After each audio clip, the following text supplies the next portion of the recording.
ये दौलत भी ले लो, ये शोहरत भी ले लो, भले छीन लो मुझसे मेरी जवानी, मगर मुझको लौटा दो बचपन का सावन, वो कागज की कश्ती, वो बारिश का पानी। बचपन हमारी जिंदगी का वो सबसे खूबसूरत दौर जिसे दोबारा जीने की तमन्ना तो हम में से हर किसी में होती है। लेकिन अगर मैं आपसे पूछूं कि क्या उससे कुछ सीखने की तमन्ना भी आपके अंदर मौजूद है, तो शायद जवाब देने में आप थोड़ा सा वक्त लगाएंगे। नहीं, इसमें आपकी कोई गलती नहीं है। जैसे जैसे हम थोड़े बड़े होते हैं ना, हमें यही शिक्षा दी जाती है कि बच्चों की तरह व्यवहार मत करो, ग्रो अप, बड़े हो जाओ और बड़ों जैसा सोचो। लेकिन हम भूल जाते हैं कि बचपन का मतलब सिर्फ बुढ़िया के बाल खरीद कर लाना या गुड्डे गुड़ियों की शादी रचाना नहीं होता है, बल्कि बचपन अपने आप में एक बहुत बड़ा गुरु और एक बहुत बड़ी सीख होता है। कैसे? चलिए आज के इस एपिसोड में यही जानने का प्रयास करते हैं और एक नए एपिसोड की शुरुआत करते हैं।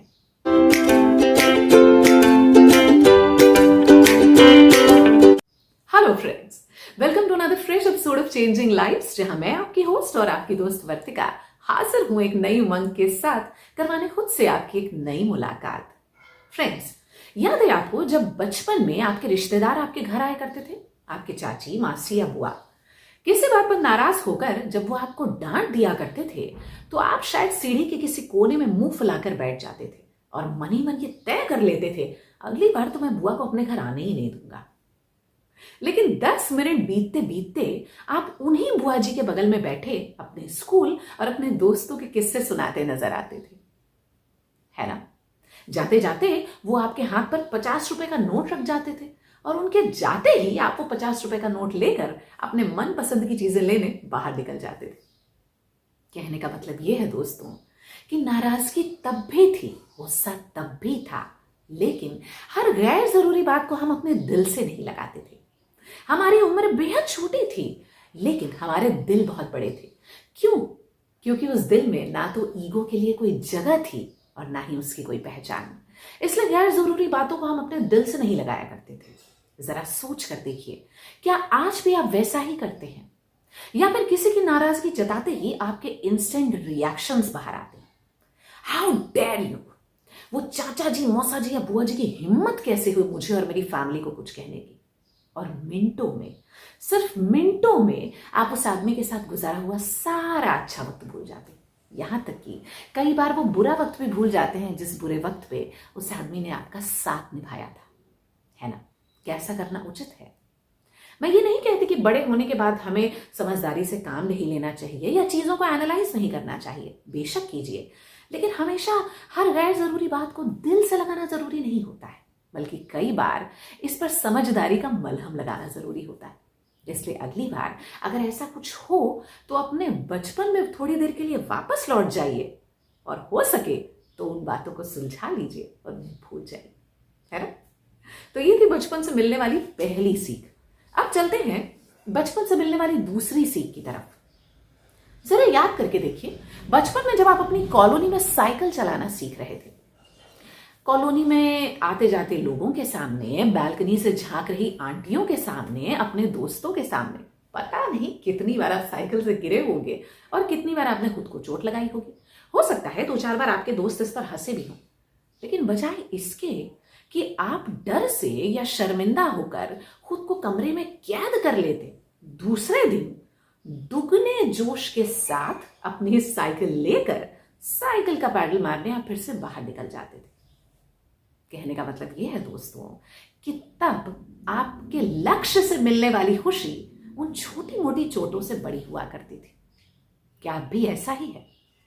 या फिर आज लोगों के कमेंट्स या ताने सुनकर या छोटे मोटे चैलेंजेस से घबराकर आप खुद को अपने दरवाजे के भीतर कैद कर लेते हैं और अपने लक्ष्य से समझौता कर लेते हैं? अगर आप ऐसा कर रहे हैं तो अपनी लाइफ को रिवाइंड कीजिए, अपने बचपन में वापस जाइए और अपने बचपन से वही हौसला और वही जोश लेकर अगली सुबह अपने लक्ष्य की ओर एक नया कदम बढ़ाइए, है ना? चलिए अब चलते हैं बचपन से मिलने वाली तीसरी सीख की तरफ, जो बेहद खूबसूरत है। और वो क्या है? याद कीजिए, जब बचपन में किसी चीज की तरफ हाथ दिखाकर आपने अपने पेरेंट्स से कहा था, मुझे वो दिला दीजिए, मुझे वो बहुत पसंद है, आपके माँ बाप के चेहरे पर शायद शिकन उभर आई होगी, क्योंकि उनकी जेब में उस वक्त पैसे नहीं थे और उन्होंने आपको बहलाकर समझाया था कि बेटा इस साल तो नहीं हो पाएगा, इस साल तुम काम चला लो, अगले साल तुम्हें जरूर दिला देंगे। थोड़ा सा मन महसूस कर, थोड़ा उदास होकर आपने उससे समझौता कर लिया, मगर सिर्फ उन बातों से, अपने सपनों से नहीं। अगले साल उसी जोश के साथ, इस साल तो मेरी साइकिल जरूर आ जाएगी। अगले साल फिर आपको बहलाया जाता था। आप समझौता जरूर करते थे, लेकिन सपने देखने का हौसला कभी नहीं होते थे। पिछली बार ना सही, इस बार जरूर हो जाएगा। और अगली बार फिर बड़ी खुशी के साथ अपने सपनों के लिए पूरी तैयारी कर लिया करते थे। कहने का मतलब ये है कि सपने देखने का हौसला भी हमें अपने बचपन से ही आता है। इसलिए अपने बचपन को खुद से कभी जुदा मत कीजिए। मैं ये नहीं कहती कि बड़े होने के बाद हमें समझदारी का दामन नहीं थामना चाहिए, बड़ों की तरह व्यवहार नहीं करना चाहिए, बचपने में जीना चाहिए। नहीं, मैं आपको बचपने में जीने के लिए नहीं कह रही हूं, मैं आपको बच्चों की तरह जीने के लिए कह रही हूं। बेशक बड़े हो जाइए, लेकिन अपने अंदर के बच्चे को कभी मत गवाइए, क्योंकि ये बचपन ना सिर्फ हमें कुछ सीख देता है, बल्कि कुछ प्यारी प्यारी ऐसी यादें भी, जिन्हें हम अपनी स्वीट मेमोरीज की किताब में बंद करके रखते हैं और जिंदगी से कभी थक जाए तो उन्हें वो पन्ने पलट कर कभी हम देख लिया करते हैं, है ना। और बचपन से मिलने वाली सीख सिर्फ यही तक कन्फाइंड नहीं है, कुछ और भी चीजें हैं जो हम अपने बचपन से सीख सकते हैं, जैसे लुक्का छुपी के खेल में गुम हो गए अपनों को फिर से ढूंढ निकालना, जैसे जिंदगी की छोटी छोटी खुशियां, चाहे वो गुब्बारों में हो, चाहे वो चीनी की मीठी मीठी गोलियों में, उनमें अपनी जिंदगी की मिठास ढूंढ लेना। और हाँ, अनजान लोगों से भी मुस्कुरा कर मिल लेना। तो यूं समझिए कि बचपन एक ऐसी खूबसूरत किताब है जिसे पढ़कर आप अपनी जिंदगी की शक्ल को बदल सकते हैं, है ना। तो उम्मीद करती हूं इस वीडियो ने इस टॉपिक पर आपको एक इंसाइट प्रोवाइड किया होगा और दिया होगा आपकी जिंदगी को एक नया आयाम और थोड़ा सा आराम भी। अगर ऐसा है तो जाते जाते इस एपिसोड को लाइक जरूर कीजिए।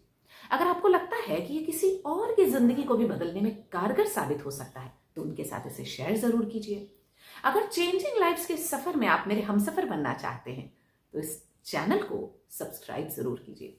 जाते जाते don't forget to leave your suggestions in the comment box. और हाँ, अगली बार तक के लिए खुश रहिए, मुस्कुराते रहिए और हर रोज खुलकर जिंदगी को गले लगाते रहिए। Thank you so much for watching. नमस्कार।